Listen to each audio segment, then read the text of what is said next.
అందరికీ నమస్కారం. నేను మీ ప్రొజెక్టర్ ప్రసాద్. ఈరోజు మనం ఎవరి గురించి తెలుసుకోబోతున్నాము అంటే గనక ధూళిపాలగా పిలువబడే ధూళిపాల సీతారామ శాస్త్రి గారు గుంటూరు జిల్లా అంటే ప్రస్తుత పల్నాడు జిల్లా దాచేపల్లిలో 1922 సెప్టెంబర్ 24న జన్మించారు. 2001లో సన్యాసి ఆశ్రమం స్వీకరించి శ్రీ శ్రీ శ్రీ మారుతి సేవేంద్ర సరస్వతిగా మారిపోయారు. ధూళిపాల సీతారామ శాస్త్రి గారి తండ్రి గారి పేరు శంకరయ్య గారు, అలాగే తల్లిగారి పేరు రత్నమ్మ గారు. వీరికి 2 మగపిల్లలు, 3 ఆడపిల్లలు సంతానం. ఈయనకు నాటక కళా ప్రపూర్ణ ధూళిపాల అనే బిరుదు కూడా కలదు. చిన్నప్పటి నుంచి రంగస్థల ప్రదర్శన పట్ల ధూళిపాల గారు ఎంతో మక్కువ చూపేవారు. బతుకు తెరువు కోసం గుంటూరులో కొద్ది కాలం ప్లేడర్ గుమాస్తాగా పనిచేశారు. 1935లో స్త్రీ పాత్ర ద్వారా నాటకరంగ ప్రవేశం చేశారు ఆయన. 1941లో గుంటూరులో స్టార్ థియేటర్ను స్థాపించి నాటక ప్రదర్శనలు ఇస్తుండేవారు. ఆయన రంగస్థలం మీద పోషించిన దుర్యోధన, కీచక పాత్రలకు మంచి ప్రశంసలు లభిస్తుండేవి. 1959లో మద్రాసు పచ్చయ్యప్ప కాలేజీలో నాటక పోటీల్లో రోషనార నాటకంలోని రామసింహుడు పాత్రను పోషించారు. పోటీల న్యాయ నిర్ణేతల్లో ఒకరైన జి వరలక్ష్మి గారి దృష్టిని ఆయన ఆకర్షించారు. సినిమాల్లో నటించమని ఆవిడ సూచించడమే కాకుండా దర్శకుడు బిఏ సుబ్బారావు గారికి పరిచయం కూడా చేశారు. దాంతో బిఏ సుబ్బారావు గారు భీష్మ చిత్రంలో ధూళిపాల గారికి దుర్యోధనుడి పాత్రను ఇచ్చారు. ఆ సినిమాలో భీష్ముడిగా ఎన్టీ రామారావు గారు నటించారు. ధూళిపాలలోని నటనా ప్రతిభను మెచ్చుకున్న ఎన్టీ రామారావు గారు తర్వాత తన బ్యానర్లో నిర్మించిన శ్రీకృష్ణ పాండవీయంలో శకుని పాత్రను ధూళిపాల గారికి ఇచ్చారు.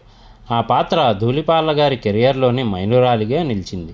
ఆ తర్వాత గయుడు, రావణుడు, మైరావణుడు వంటి ఎన్నో పౌరాణిక పాత్రలు ఆయన పోషించారు.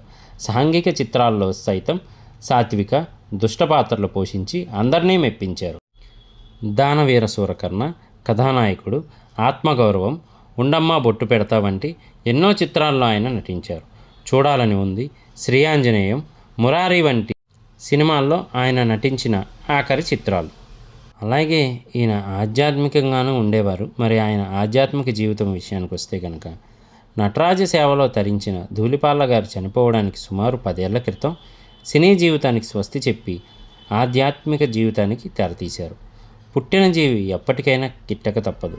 అయితే మానవ జన్మ విశిష్టత, మోక్ష సాధన అవసరాన్ని తెలుసుకుని తరించాలని భావించి మానవ సేవయే లక్ష్యంగా సన్యాసం తీసుకుని ఆధ్యాత్మిక పదంలోకి అడుగుపెట్టారు.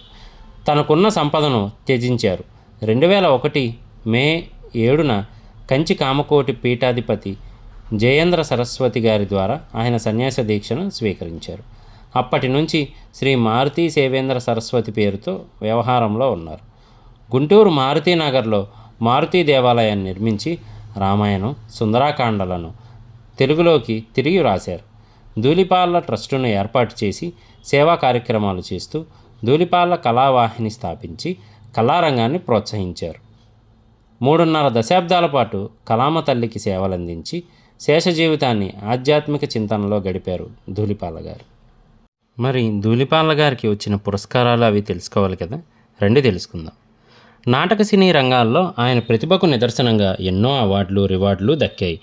ఆంధ్రప్రదేశ్ ప్రభుత్వ నాటక అకాడమీ వారి నాటక కళా ప్రపూర్ణ, ఆంధ్రప్రదేశ్ ప్రభుత్వ ఆత్మగౌరవ పురస్కారం, తెలుగు విశ్వవిద్యాలయం వారు తెలుగు వెలుగులు ఉగాది పురస్కారం అందజేశారు. బాంధవ్యాల చిత్రంలో ఉత్తమ నటుడిగా ఆంధ్రప్రదేశ్ ప్రభుత్వం అవార్డు ప్రదానం చేసింది.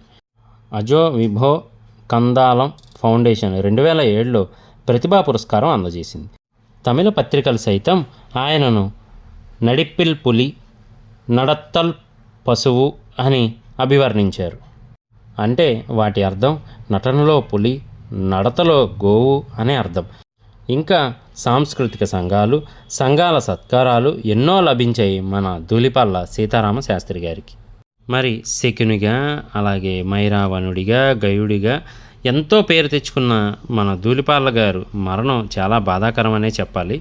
మరి ఆ మరణం ఎలా సంభవించింది అంటే కనుక ధూళిపాల గారు కొద్ది కాలం ఊపిరితిత్తుల వ్యాధితో బాధపడి 2007 ఏప్రిల్ 13న ఆయన తుది శ్వాస విడిచారు.